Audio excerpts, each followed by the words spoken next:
අපිටයි පුරුණ තියෙනවා. අද ලෝක පුරාම වර්තමානයේ මේ අධ්‍යාපනික ශාස්ත්‍රයේ ඊළඟ සමාජ ශාස්ත්‍රයේ සාල අර්බුදයකට අපි යවෙන්නේ. මානසික ගැටලු හැමතැනම පවතිනවා. මේ මානසික ගැටලු වලට අනිවාර්යයෙන් උදව් කරන ඒ නිදෙන්න සහයෝගය දක්වන කණ්ඩායමක් අවශ්‍යයි. අන්නේ වෙනි කණ්ඩායමක් දීකිරීම ගැන මේ සඳහා අදහසක් ඉදිරිපත් කිරීම ගැන පළමුවෙන්ම ආචාර්ය නඩු නලියව මහතාට මම ස්තුතිවන්ත වෙනවා. මම දැනුත් ඒකේ මම මේ වගේ උපදේශන වැඩසටහනකට සහභාගී වෙනවා. උපාධිස්වල සහභාගී වෙනවා. සාමාන්‍ය 30ක් 40ක් විතර කණ්ඩායමක් තමයි වරකට සාධික ලබන්නේ. මෙතන එහෙම නෙවෙයි දෙවන්ත කණ්ඩායමක්.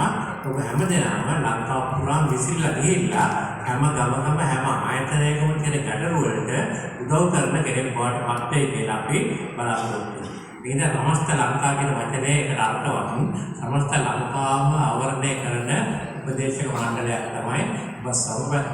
ඉතින් අද විශේෂ දවසක්. අද ඔබ උපදේශනය සඳහා දියුණු උපදේශයක් හැටියට කටයුතු කරන්නේ කොහොමද? ඒ දියුණු දීම සමගම අපේ විශේෂ චරිතයක් ආරෝහණය වෙනවා. ඉතින් මෙතෙක්කල් කරුවාට වඩා අලුත් විදියට ඔබට හැසිරෙන්න දෙන්න. මට මතකයි යාත්‍රා කතාවක තියෙනවා එක රටක රජුරුවන්ගේ හිටපු භාණ්ඩාගාරික කියන්නේ ප්‍රධාන ධනකාධිකාරිතුමා මේ ඇමතුමා. මේ ගියාම රජුරුව පණිවිඩයක් ඇරියා යාගේ පුතාට එන්නේ.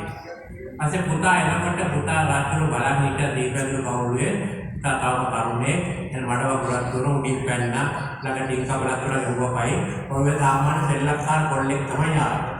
ආවට පස්සේ රජුරුව අරුවා ඔබ කැදේ මොකට දන්නේ. ඔබ කැදේ වෙන්නේ දැන් ඔබගේ තාත්තගේ තනතුර අදින්න ඔබ ප්‍රධාන භාණ්ඩාගාරික තමයි මේ රටේ. ඒක අපේ සම්ප්‍රදායක්. අදින්න ඔබට තනතුර දැන් අක්තපත්‍ර බාර. පස්සේ ආ භාණ්ඩාගාරිකයට බාර දෙන්න ආපහු ගියා. යනකොට රජුරුව බලන්නේ. යනකොට රජුරුව දැක්කාම ආපහු එක්කලා නෙවෙයි යන්නේ. අර මඩවරවල් දේර මගහැරලා හිමින් තීරුවේ පැත්තකට වෙලා අයිනෙන් ගියා. අසේ රජුරුව සෙබළු ඇරලා ආපහු ගෙන්න ගත්තා. එන්නල ඇහුවා ඇයි ඔබ එනකොට මෙහෙම ආවේ? යනකොට මෙහෙම ගියේ. ඊයව රජතුමනි මම එනකොට ආවේ සාමාන්‍ය කොල්ලෙක් හැටියට. යනකොට ගියේ මම මේ රටේ භාණ්ඩාගාරිකයෙක්. අර කොල්ලෙක් ඇත්තා මට ඒ විදිහට දැන් යන්න බෑ. මම ලොකු තරතුරක් අක්තපත්‍රයක් ලබලා ගියේ. ඒකයි මම එහෙම ගියේ. රජුරුව බොහොම සතුටුයි. ඔබටත් එහෙම තමයි. අද එනකොට ආවේ සාමාන්‍ය කෙනෙක් හැටියට යනකොට යන්නේ උපදේශකයෙක් හැටියට අත්පත්‍ර ලැබලා දියුණුවක් දීලා ප්‍රතිඥාවක් දීලා විශාල වාක්‍යයක් ඔළුවට අරගෙන ඊට මෙතෙක් කරාට වැඩි වෙනසක් තියෙනවා. ඇසිරෙන ආකාරයෙන් කතා බහ කරන ආකාරය හැම එකේම වෙනසක් ඔබෙන් දකින්න ඕන. මොකද ඔබ හැමදේම අහුරන්න නැති වුණාට හැමදේම ඔබ වඳුර ගන්න කාලයක් යනවා.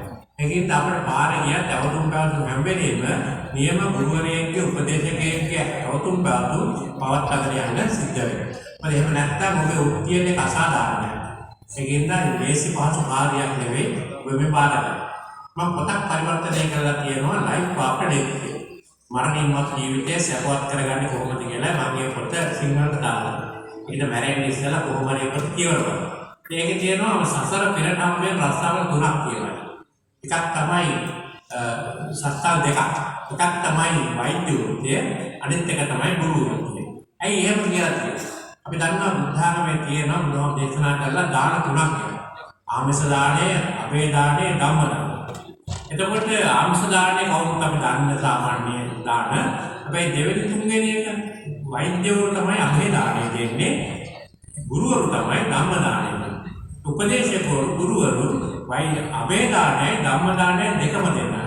ඔබට කී දෙනෙක් මරණින් බේර ගන්න පුළුවන්? අපි කී දෙනෙක් බේරලා තියෙනවා? මට ගණන් කරලා කියන්න පුළුවන් ප්‍රමාණයක් තියෙනවා. මේ අනිවාර්යයෙන්ම මම නිසා මේගොල්ලෝ මරණින් බේරුණා කියන්නේ.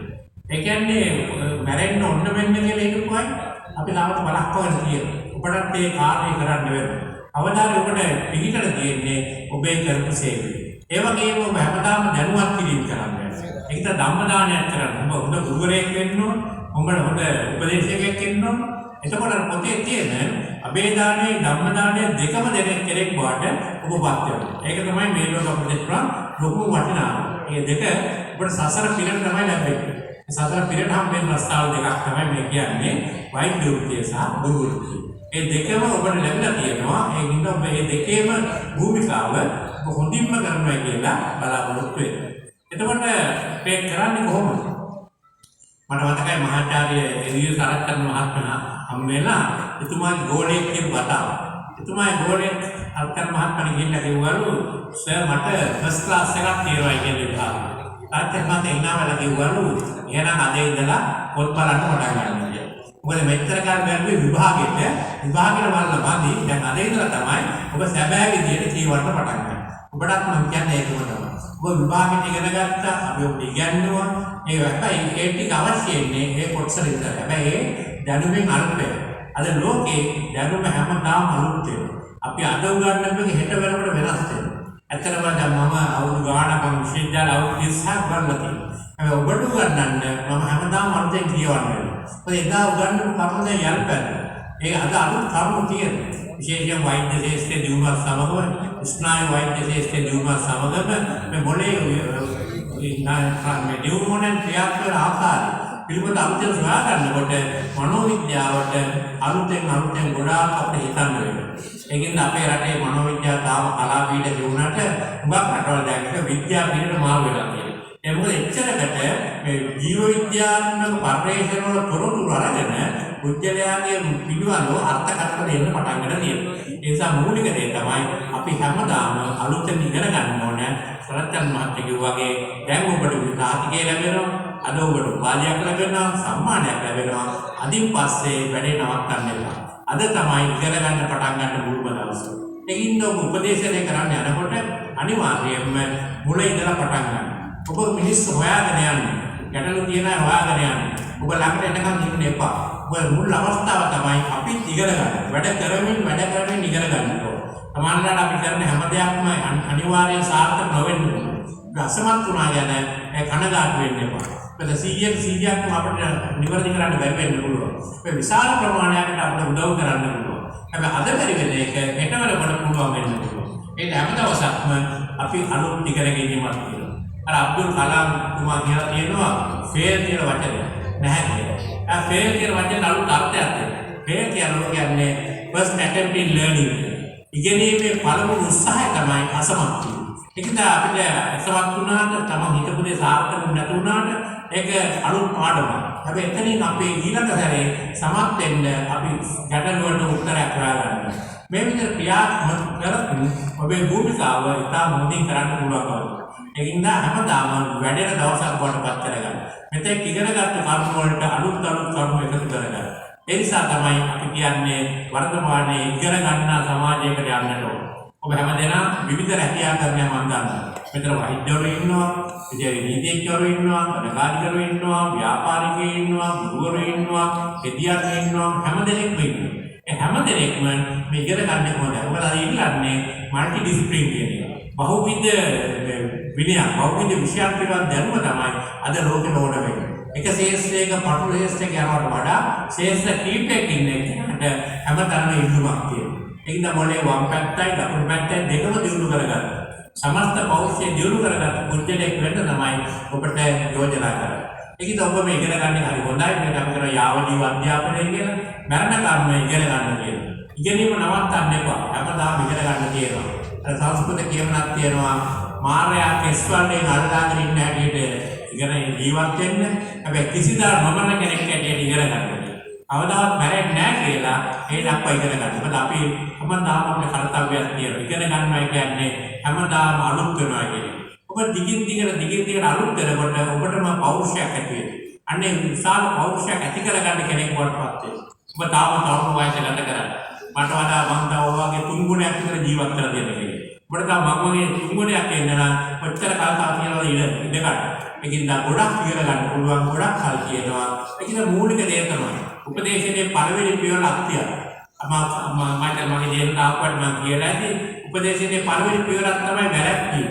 අපි වැළැක්වීමට කටයුතු කරන්නේ. ගැටලු එන්නේ ඉස්සෙල්ලා ගැටලු වළක්වනවා.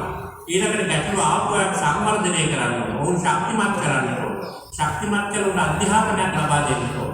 ඒ වගේ මේ පුද්ගලයන් තුළ ඇති කරන්නට ඕන ඔවුන්ටම තමාගේ ගැටලු විඳගන්නයි කියන ආකල්පය. අන්න ඒ විදිහේ ශක්තියක් ඔවුන් තුළ වර්ධනය කරනවා. ඔවුන් අපි කියන ඒකට මේ එම්පවර් කරනවා. එම්පවර් කරනවා කියන්නේ බලවත් කරන්නට ඕන. එතකොට සවිබල කරන්නට ඕන. පුද්ගලයා සවිබල කරනකොට ගැටලුව ඔහුට විසඳ ගන්න පුළුවන් තත්ත්වයට එනවා. ඒ සඳහා දක්ෂ වෙන්නට ඕන. ඊට පස්ව තමයි අපේ ප්‍රතිකාර අවස්ථාවට යන්න වෙන්නේ. ප්‍රතිකාර අවස්ථාවට යන්නේ ඉස්සෙල්ලා මම ඔබට යෝජනා කරන දේ තමයි පටන් ගන්න මුලින් චීනේ ඉන්නවා barefoot doctorsලා කියලා ගන්නවා. ඒ barefoot doctorsලා කියන්නේ පාවාන් රක්ෂ දොස්තරෝ. ඒ කියන්නේ අපේ ගමේ ඉන්න වෙද මහත්තුරුවා. ඒ කියන්නේ ඕනම ගැටලුවක් ආවම ඉස්සෙල්ලා හම්බ වෙන්නේ barefoot doctor කෙනෙක්. එයා තමයි ගෙයින් ගෙනත් යනවා. ගිහිල්ලා ඒ දෙඩ ගැන හොයලා බලනවා. දෙඩ හොඳ කරනවා. ඔහුට සුව කරන්න බැරි දෙයක් දෙනකොට තමයි ඔහුගේ ලියුමක් ඕනේ ඊට ඉහළ තලයකට යන්නේ. එහෙම නැත්නම් තීරෙක සෙනග ස්පිතාලේ යන්න ගියොත් එහෙම කරන්න බෑ. ස්පිතාලේ යන්නේ තෝරා බේරගත්තු කණ්ඩායමක් විතරයි. ඉතින් සියලු දෙනාම barefoot doctorලාට සුව කරන්න පුළුවන්. අකුපච්ච පුළුවන්, කුංචි ලෙඩ රෝග තියෙන සේරම පහලින් හොඳ කරන්න. අන්න ඒ වගේ තමයි ඔබටත් තියෙනවා මේ barefoot doctorගේ ජොබ් එක. ඒ කියන්නේ ඔබ මුලදී ඒ ටික කරන්න. අනාගතයේ රෝගිය බිහි වෙන අවස්ථා වළක්වලා ඒකට අපි සමූහ උපදේශනය කරන්න පුළුවන්. පාසලට ගිහින් කතා කරලා ළමයින්ගේ දෙන විවාහ වලට බීතිකාව නැති කරන්න පුළුවන්. ඊළඟට පවුල් අවුල් වෙනව අඩු කරන්න පුළුවන්. විවාහ ප්‍රමුඛ කණ්ඩායම් තරුණ එකතු කරලා දැනුවත් කරලා ඔවුන් යන විපතෙන් බේර ගන්න පුළුවන්. මත්කුඩු වලට යන එක අපි දැන් දන්නවා මේ විතර මම ඉගෙනලත් ඇති අර ඒස් කියන. ඒ කියන්නේ adverse childhood experience. ළමා කාලේ විශ්ව ළමා කාලේ පත්තුනොත් අනිවාර්යයෙන්ම ඔහු මානසික රෝගීන් වටපත් වීම භව්‍යතාව වැඩි. මත්කුඩු වලට භව්‍යතාව වැඩි. එතකොට මේ මත්කුඩු වලට ගේක් කියලා සුව කරන්න වැඩි හොඳයි. අර ඇඩ්වර්සිටි චයිල්ඩ්හුඩ් එක්ස්පීරියන්ස් කියන එක දෙමව්පියෝ දැනුවත් කරලා තරුණ ළමයි ටික බේරගන්න. මේ විදිහට අපි උගත් දේවල් ඉගෙනගෙන තියෙනවා. ඉගෙනගත්තු දේවල් නැවත නැවත හිතලා බලන්න. ඒවා තේරෙන භාවිතා කරන්න. ඉතින් මම ස්තුතිවන්ත වෙනවා හැම දිනකටම. මේ වගේ මම ස්තුතිවන්ත වෙනවා විශේෂයෙන්ම නඳු නරගියන් මහත්මයාට මට ආරාධනා කිරීම ගැන ඔබ සමග මේ දේශන මාලා පවත්වාගෙන යන්න. අද උත්සවයේ සහභාගී වෙන්න. ඒ වගේම ඔබ හැම දිනකගේ ජයග්‍රහණය අපි අපේක්ෂා කරනවා. අනාගතයේ සාර්ථක පුජ්‍යලෙක් වෙන්න කියලා සුබ ප්‍රාර්ථනා කරනවා. ඒ වගේම වර්තමානයේ ධනාත්මක මනෝවිද්‍යාව අපි කියනවා හීරෝ කෙනෙක් වෙන්න කියලා. ඔබට යෝජනා කරන්න හීරෝ කෙනෙක් වෙන්න කියලා.